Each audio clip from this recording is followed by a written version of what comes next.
देखिए, अगर इनकी पॉलिसीज़ क्लियर होती, इनकी पॉलिसीज़ होती कि एक नेशनलिज़्म की तरफ से, तो फ़र्क अलग था। जब इंडिया का वॉर हुआ था चाइना के साथ 62 का, इन्होंने चाइना को सपोर्ट किया, चाइना को ब्लड भी दिया, लेकिन उसकी जो हमारे सोल्जर्स थे उनको ब्लड नहीं दिया, उनके लिए पैसे भी इकट्ठे किए। और आज तक इन्होंने चाइना को क्रिटिसाइज़ नहीं किया इंडिया के ऊपर अटैक करने के लिए। आपकी जो मर्जी आइडियोलॉजी हो, लेकिन आपकी आइडियोलॉजी एंटी इंडिया नहीं हो सकती। इन्होंने काफ़ी साल तक वेस्ट बंगाल में रूल किया, पावर के थ्रू रूल किया, करप्शन के थ्रू रूल किया, गुंडाइज्म के थ्रू रूल किया, अल्टीमेटली वहाँ से पावर से हट गए।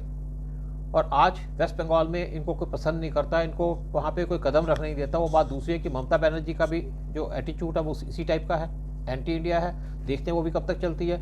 दूसरी तरफ हम बात करते हैं कि एक इनका जो नॉर्थ ईस्ट के अंदर इनकी बेस थी, त्रिपुरा के अंदर, वहाँ से भी कम्युनिस्ट बाहर हो गए, क्योंकि इनकी ना पॉलिसीज़ है ना कोई प्रोग्राम्स है। कुछ लोगों ने ये भी बात की थी कि कलकत्ता के अंदर एक एयरपोर्ट को डेवलप करने का काम था, तो इन्होंने उसको भी चैलेंज किया कि अगर इसको पोर्ट को हम डेवलप करेंगे तो ये एक सोशलिज्म की तरफ से हट करके हम चले जाएंगे दूसरी तरफ, यानी कि राइटिस्ट चले जाएंगे, इसलिए उसको डेवलप नहीं होने दिया। जब लोगों ने कहा कि चाइना अपने अंदर यहाँ पे नए एयरपोर्ट्स बना रहा है तो आपको क्या दिक्कत है, लेकिन इनके पास समझ नहीं आई, क्लोज माइंड के आदमी है। इन जो चाइना की जो पॉलिसी है कम्युनिज्म की, वो है प्रो चाइना।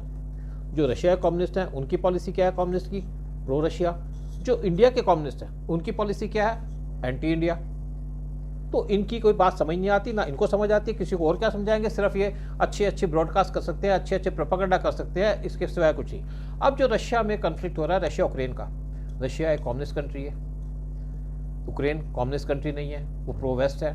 और जो हमारे कम्युनिस्ट हैं ये एंटी वेस्ट हैं, लेकिन आज वेस्ट से पैसा भी लेते हैं ये। तो ये जो इनका इस टाइम पे एटीट्यूड है कि इंडिया जब रशिया को सपोर्ट कर रहा है तो उसको क्रिटिसाइज कर रहे हैं, क्यों?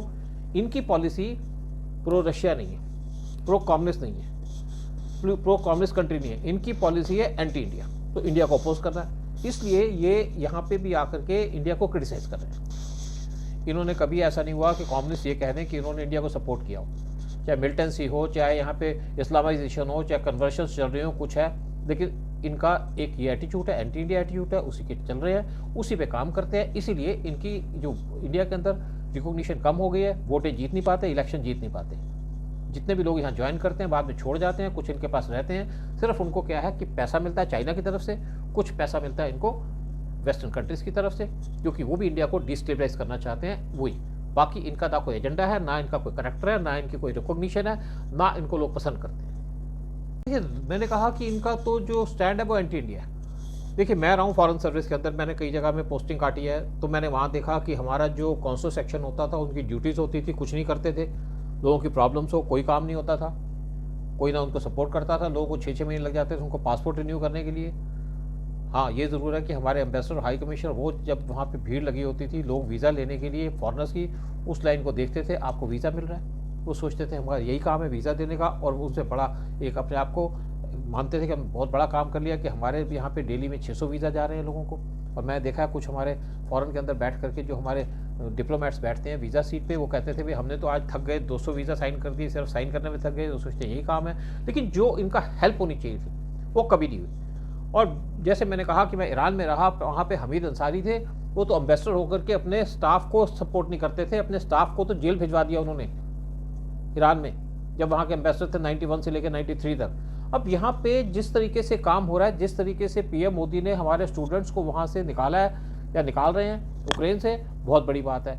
हमारी एम्बेसीज एक्टिव हैं, और जिस तरीके से उनको निकाल करके पोलैंड से हमारी बात की है, पोलैंड के थ्रू भी हमने अपनी डिप्लोमेसी यूज़ की है कि वो हमारे जो लोग हैं उनको अपनी कंट्री में ला करके पूरा सेफ पैसेज दे रहे हैं बगैर वीज़ा के, साथ में उनको वहाँ पे खाने पीने की चीज़ें दे रहे हैं, वहाँ पे गर्म कपड़े दे रहे हैं ताकि वो आराम से रह सके। और ये सारा जो क्रेडिट जाता है वो हमारी गवर्नमेंट को जाता है, हमारी फॉरेन मिनिस्ट्री को जाता है, जो और हमारे वहाँ पे लोकल एम्बेसडर्स हैं उनको जाता है। लेकिन यहाँ तक कम्युनिस्टों की बात करें, इंडियन कम्युनिस्ट, नकली कम्युनिस्ट जो एक एंटी इंडिया प्रोपेगेंडा में बैठे हैं, वो इसको क्रिटिसाइज कर रहे हैं। आज कोई मुझे बता दे, चाहे फॉरेन ऑफिस का हो, चाहे इंटेलिजेंस का हो, जिसकी फॉरेन की पोस्टिंग रही हो, फॉरेन में रहा हो, कि क्या किसी भी लोगों को हमने हेल्प की वहाँ पे इसी पीरियड के अंदर? कोई हेल्प नहीं की।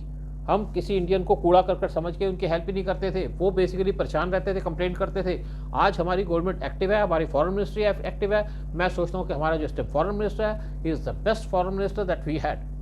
इसी तरीके से जो हमारे प्राइम मिनिस्टर हैं, उनकी जिस तरीके से डायरेक्शंस हैं और जिस तरीके से हमारे लोगों को हेल्प मिल रही है, जैसे मैंने अपने एक वीडियो के अंदर कहा कि जब तमिलनाडु के लोग स्टूडेंट्स यूक्रेन से वापस होके आए, उस टाइम पे एयरपोर्ट में लेने के लिए तमिलनाडु के चीफ मिनिस्टर स्टालिन पहुंचे हुए थे, हार लेके पहुंचे हुए थे, उनको ग्रीट करने के लिए पहुंचे हुए थे। लेकिन जब स्टूडेंट्स वहाँ से एयरक्राफ्ट से उतरे, उन्होंने वहाँ पे नारे लगाए मोदी जिंदाबाद, नारे लगाए उन्होंने जय श्री राम, नारे लगाए इंडिया के फेवर में, नारे लगाए जिसपे हिंदुइज्म पनपता है।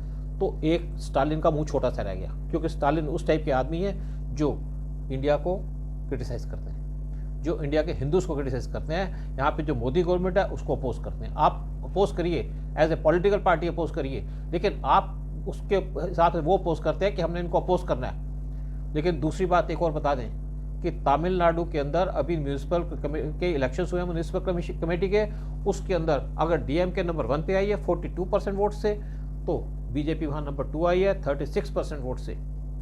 बीजेपी साउथ में कर्नाटका में आ चुकी है, अब लगता है तमिलनाडु से आएगी, और उसके बाद ये भी कहा जाता है तेलंगाना में भी आएगी और बाकी जगह भी आएगी, जहाँ पे हिंदुओं के मंदिर को गिराया जाता है, जहाँ पे हिंदुओं को बदनाम किया जाता है, जहाँ हिंदुओं को टारगेट किया जाता है। और ये लगता है कि इस देश के अंदर नॉर्थ साउथ की बात नहीं रहेगी, हिंदी नॉन हिंदी की बात नहीं रहेगी, यहाँ सिर्फ नारा चलेगा हिंदुइज्म का, देश की प्रोग्रेस का और जय श्री राम का। जय हिंद, जय भारत।